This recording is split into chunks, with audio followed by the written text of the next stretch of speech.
Given the topic of community of practice being family-centered care, we want to start off with the family story. Chantelle is joining us from Red Deer and is a mom to Kingsley, who you see in the pictures. Chantelle is a photographer and a patient advocate, previously contributed to the Peace Project on Equipment and Supplies Working Group.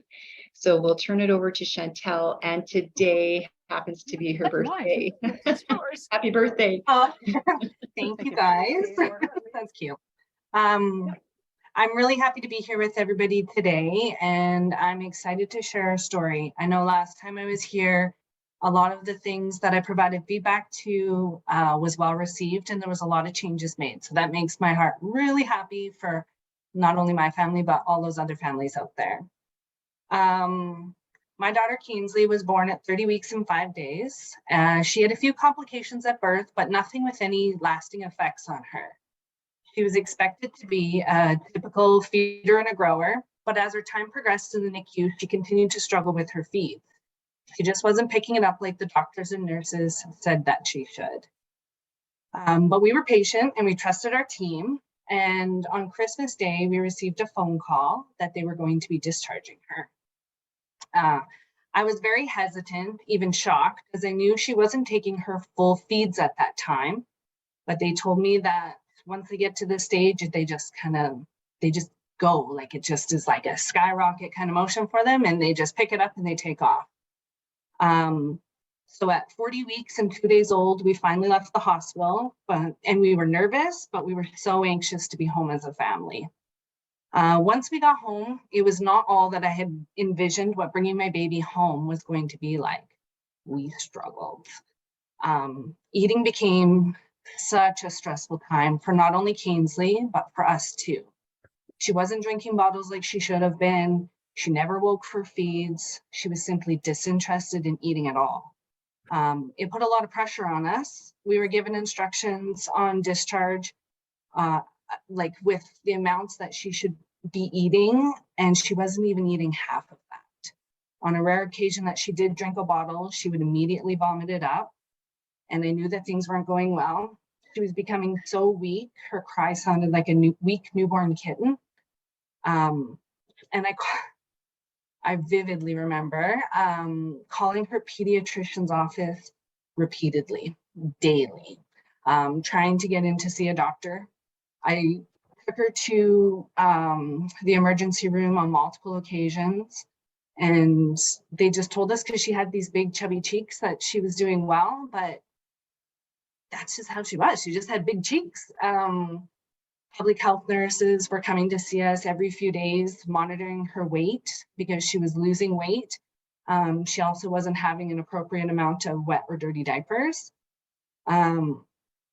It was a late Sunday afternoon, and I was super, super stressed. I knew that Kingsley wasn't doing well, and I was so disappointed in our medical team thus far.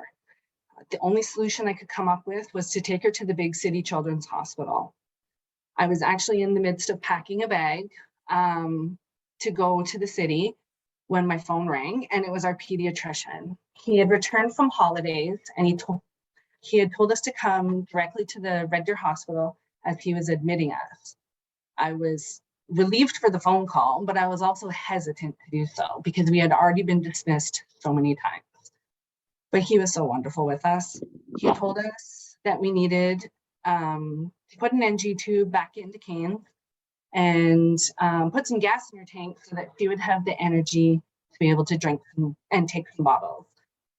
They placed the NG tube, and I think it was a long time before she even had a wet diaper. Like, she was so dehydrated. And that first day that she was in the hospital, I think she took about 15 mils by mouth. And after that, I don't think she ever took another bottle. She had developed a severe oral aversion, and she was also diagnosed with benign hypotonia in her face, as well as GERD. So those were also contributing factors with her aversion. We will forever be grateful for the medical system, as Kingsley would not be here without it. The NG tube was a blessing, but holy Hannah, what a learning curve. Her training that we received was on the fly in the peds unit. There was no real formal training. Home care was offered to us, and I accepted it with open arms. I was truly grateful for any help that we could have received, but the support that we received really wasn't all that significant. They came to our house, they assessed Kingsley, made sure she presented well, did vitals, things like that. They offered us some more Cavalon wipes, and then they left. I'm not sure what I was wanting from them at that time, or what I was needing at that time, and I honestly don't even know what I could recommend that would have made that time easier. But after that initial visit, they called a couple times, but they really didn't follow up with us in terms of like coming to my home and helping that way. When Kingsley was about 6 months old, we really started struggling with her NG tube. Her face was so raw. The tape was really damaging to her skin, and it was no longer sticking. So I had to insert her tube multiple times a day, which wasn't pleasant for me, and certainly wasn't pleasant for her. We couldn't find anything that wouldn't react to her skin. Her face was so sore, and the trauma of having that tube inserted daily, sometimes more than once a day, was wearing not only on her, but also on me as her mom. Her aversion had become so bad. I apologize for being emotional. This is probably the hardest part of our journey. So her aversion had become so bad that I couldn't even kiss her cheeks anymore. If I tried to kiss her cheeks, she associated it with her tube, and she would cry, or she would almost like vomit on demand. Her NG tube was supposed to be short term, but it was hurting her physically and contributing to her aversion even more. I literally reached my limit, and I was at my breaking point. I drove to the hospital, and I went up onto the peds unit because we kind of had a fast pass with her NG tube. So I went up onto the peds unit, and I sat there for hours. I had a breakdown. I don't know, again, what I was trying to accomplish, but this was like our darkest time that we ever experienced with Kingsley. We felt so alone. I felt like I was failing as a parent, because as a parent, it's your responsibility to ensure that your child is well cared for. You can see from just her cheeks, like, I kind of put it on me. And sorry, I kind of lost my place there. But most times you're like a parent, like your child's well-being comes before your own. We were lost in the big medical world, floundering. We didn't know what resources we could access, and it felt like there was no other place for us to go. We couldn't help but think, what would the rest of Kingsley's lives and our lives be like? Will it always be this stressful and hectic? Along with having our NG tube, we were also awaiting the results of a genetic screen. And as most of you probably know, that it's a long wait. It's not like a blood test where you get your results within a couple of days. And we were told that she may have a muscular dystrophy condition or even Prader-Willi. So that compounded with the NG and everything, we were convinced that the rest of her life would be a continuous fight for just a good quality of life. We felt like we had no supports. There was no peers that we knew that had been on a similar journey. Our family couldn't understand why she was needing a feeding tube. There was overwhelming appointments, all while trying to balance a home life with our other son, like with our other child. It was just too much. After that night of me sitting up on the peds unit, my doctor called, and well, I guess her doctor called, and we were put on the wait list to get a G-tube placed. So a couple months later, she got the G-tube, and oh my goodness, she was such a different kid. It was like night and day difference. My only wish is that we could have got that G-tube way sooner. I think that it would have really helped her aversion, and it maybe wouldn't have gotten as bad as it did. the training that we received for her G-tube was done about an hour before her surgery. And I think because it was just before Christmas, again, I think it was just before Christmas, but it was like there was a long weekend, or was a weekend or something like that. So maybe that kind of played into it. But the training that we did receive was done about an hour before her surgery. As a parent with a child that's about to have surgery, my head was not in the game for learning about tube care, not even a little bit. It kind of went in one ear, and I tried to retain it, and my husband at the time tried to retain it, but unfortunately it just went out the other ear. They used like this fry container from the cafeteria that had a peg tube up through it. And I think that in order to have some more impactful training, it would have been helpful to do a follow-up after her surgery when we knew things were okay, and in a less stressful environment. I think that the information would have been a little bit better retained then. When they discharged us from getting her tube placed, we were on our way home, and I went to feed her, and that's when I realized that I didn't retain anything, and we didn't know what to do. I didn't know how to feed her. I was trying to get her tube into the end of the peg tube, and it wouldn't stay. I was just being too gentle. I just had to push a little bit harder, but I ended up having to find this mom that I knew on Facebook, send her a message, and get her to call me and walk me through how to feed her. And she did. And after that, there was no looking back. We were good. But I think that just the follow-up care after the surgery would have been very helpful. But Kingsley still faced many obstacles in her feeding journey. We still tried to feed her regular food. She wasn't MPO or anything like that. We gave her lots of exposure, things like that. But we seen many different health professionals between both Red Deer and Calgary. Half of our team was local, and the other half of our team was in Calgary. Communication between all areas of care has never really been cohesive for us.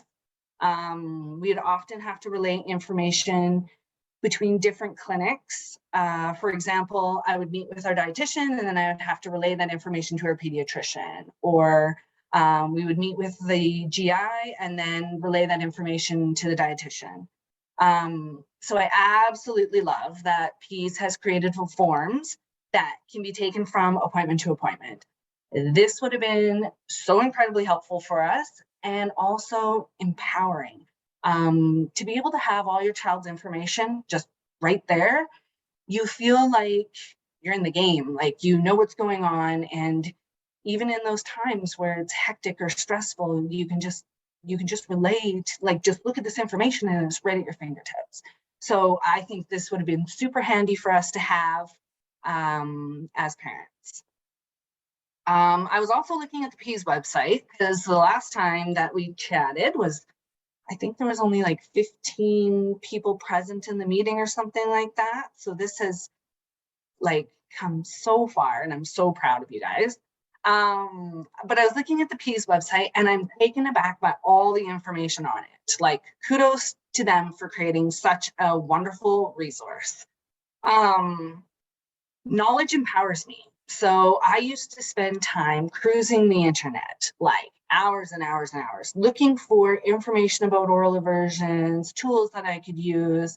Like, is there another cup that we haven't tried that maybe she could drink some water out of? And I love that everything is just right there at your fingertips. I would look for things like the tools that I could use to help stimulate her orally. I was trying to find a community that I could relate with or to ask questions to. What did the weaning process look like? Like, there was so many questions that I had, but there wasn't a whole lot of information at my fingertips. And a lot of it, if I did find information, was coming from Europe or the United States, and a lot of the things can be different here. So I'm really, really, really thankful that there's this resource that we can access now. I think it could be offered to all families that have feeding troubles. Absolutely. Another tough battle for us was peer support. I felt alone amongst my friends and family. No one that I knew had kids with feeding troubles. In the NICU, I did meet one mama. She had twins, and one of her girls went on to have some troubles with feeding, and she had the G-tube before I did, or before Keynes did. And sometimes we were able to bounce ideas off one another and things like that, but I think there was like kind of I don't know how to explain it. Like we could ask these questions, but we weren't really friends like it. But I think like in a group scenario where people want to be there would be really handy, which I know now that PEAS also offers, I don't know if it's PEAS, but there is a peer support program. I think, sorry, my phone is ringing. I don't know how to shut it off. Sorry, guys. But I'm really happy to hear that there is that program, and they did offer to have me come in and be a peer support member, but it's just not feasible for me at this time. But if that changes, that's definitely something I would love to be a part of, because all I ever wanted was just somebody that knew what I was going through, somebody to talk to that could relate. Socially, it's really difficult as a parent raising a child that doesn't meet the same milestones as their friends with little ones, like first birthdays, for example. Those are supposed to be a really special time. It's a milestone that's cherished by many families. Because we were mainly tube fed, but still are offering food at meals to Keynes, this posed an even tougher challenge. When like the texture of cake and icing is a texture that Keynes did not tolerate at all. She would gag and vomit on icing at any given time.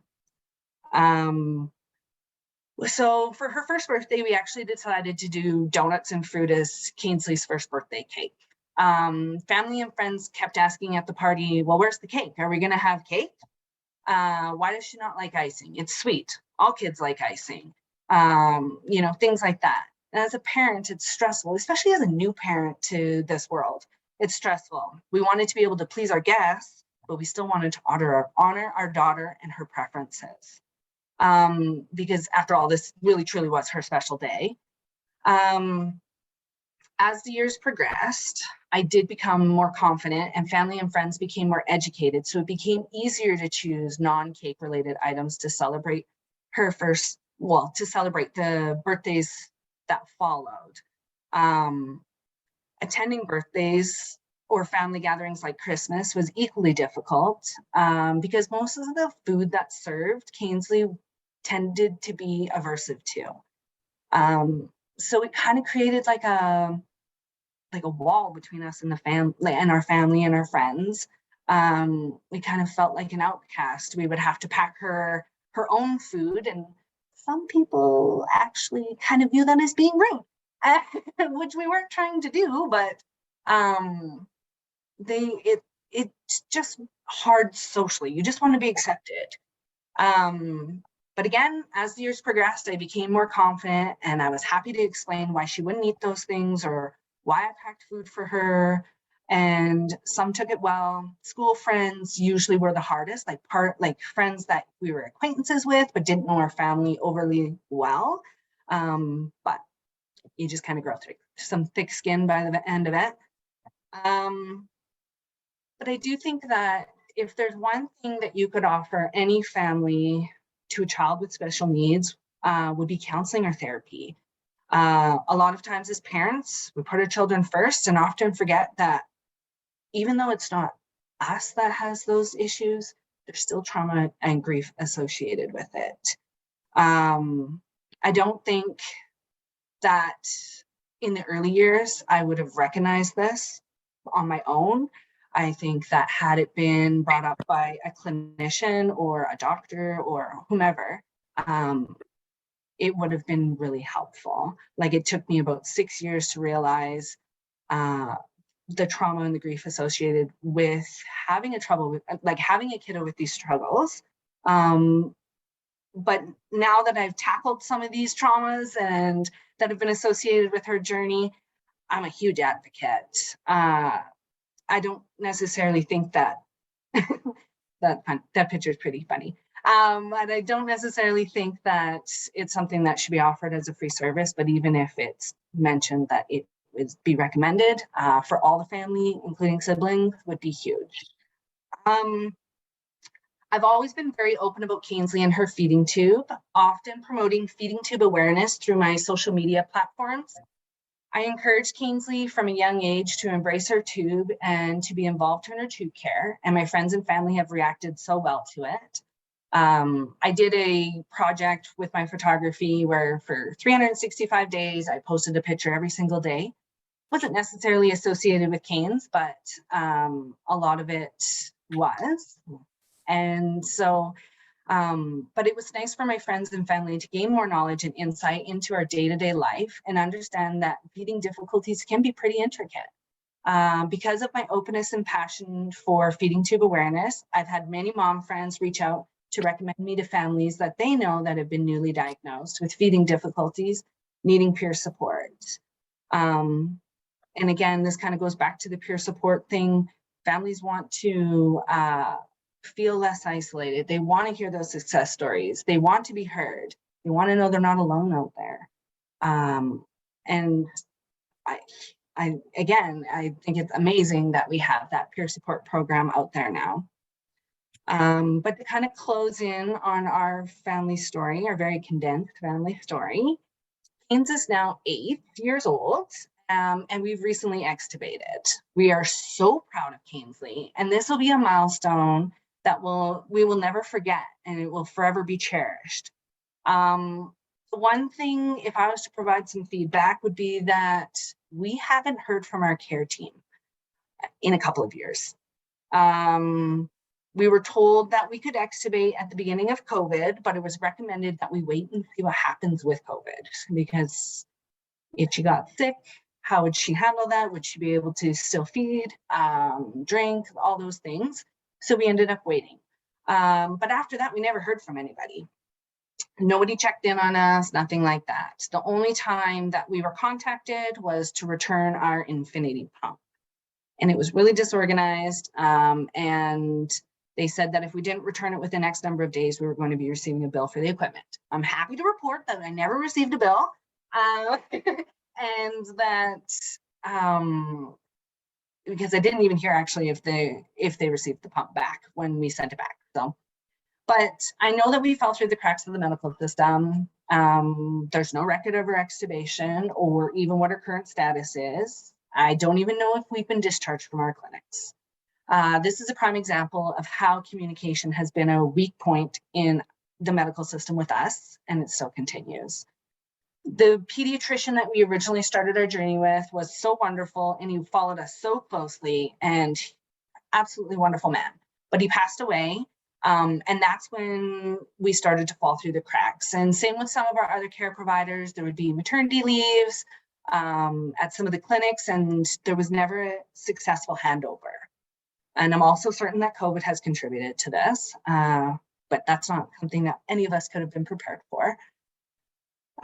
We've worked so hard with Kingsley to ensure that she's had a positive relationship with food. The countless appointments, the trials and errors of feeding tools, and quite frankly, the highs and lows of her feeding tube journey have all been worth it. I remember the day of telling her dietitian that Kingsley had managed to eat half of a mini M&M without gagging. And her response was, one day she'll be able to eat an entire full-size M&M. I never thought we would ever get there. I really, truly never thought we would ever get there. But the day came when she did eat that full-size M&M, and I was so overwhelmed with emotion. It actually still brings me emotion. But now today, she's almost 9 years old now. She's become a better eater than my older son, and she is always willing to try any new food. Her favorite foods are rice and seafood, particularly mussels and crab, which you probably wouldn't think from an orally aversive kiddo. She still definitely has her preferred textures, and there are things that are a complete no, most dairy items, but I'm still so incredibly proud of how far she has come. As I mentioned before, Keynes has been super involved in her care. And she's always willing to show her tube, or I would overhear her talking with some friends, and I would hear her say things like, they would answering their questions about her tube, and then she would say, one day I will have 2 belly buttons when my tubie comes out. And like, now's the day. We have 2 belly buttons. It's amazing. And I actually told her that I was going to be coming here and talking to you guys today about her journey and going to be showing pictures of her. And the one thing she wanted you all to see was that her tubie was out, and now that she has 2 belly buttons. I just don't have a good picture of it, which I'm kind of kicking myself in the butt for. But I also explained to her that our family had the potential to help other families with their journeys, and she was so proud of being able to help out her fellow tubies. I'm also happy to answer questions or provide any clarification on anything if anybody has any questions. Oh, thank you, Chantelle. Oh my goodness, the knowledge you have shared, in this window of time, and your experiences, insights, feedback for us. And your precious Kingsley, I'm glad that she was willing, both of you are willing to share with us. Thanks for having me, guys. Yes, I like your comment about PFD being intricate, and the families wanting that peer support and counseling. Go ahead, Juliana. Turn it over to you. Oh, sorry, I didn't mean to interrupt. Chantelle, yes, it's such a gift when we hear from families, because you give such intimate insight into what it is actually like on a day-to-day basis. And I have to say, although your words have provided such valuable meaning, your photos are stories in themselves. So yes, you're such a talented photographer. My question is, and I know this might be challenging, if there was one question or comment that a feeding related healthcare provider could have with the family at every interaction, is there something consistent and standard that they could ask that could support their journey no matter where they're at? I would say check in with the family. Like, yes, the kids, like, it's all about the children, but the day-to-day cares, the moms, the dads, the guardians, whomever it may be, how are they doing? Because ultimately, at the end of the day, if they're not doing well, then it kind of trickles down into the kiddos. So I really think that making sure the parents are in a good headspace, the parents feel educated and empowered, that in turn will allow for better care for the child. I'd say that would probably be the number one. Yeah, great question, Juliana, and thank you for that tip and that insight, Chantelle. You're getting lots of comments and thank yous in the chat as well. I'm just going to quickly scan the group just to make sure I can see everybody. Anybody else want to also reach out? Please let me know if I'm missing something, Vanessa.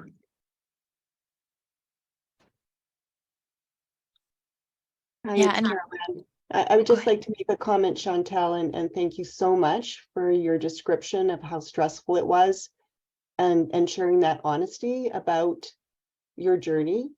And I think my experience as an infant and early childhood psychiatrist is that I hear this so frequently from parents who I have the privilege of helping, that the parents' needs are often not addressed when they need to be addressed, and the family's needs. So I'm thankful that you made that as your kind of your one thing, because I agree. Our kids do well in the context of families doing well and parents doing well. And that includes your physical and your mental health. Absolutely, it does. I agree with that hugely. Back then, I might not have said the same thing, but I think if somebody would have pointed it out to me, I would have recognized it a little bit more. Like, once we got out of such a hectic space with her and we were able to kind of get to a good baseline, that's when I was actually able to focus on myself a little bit. And I think that's also like Kane's felt that. I wasn't so stressed. I wasn't so anxious.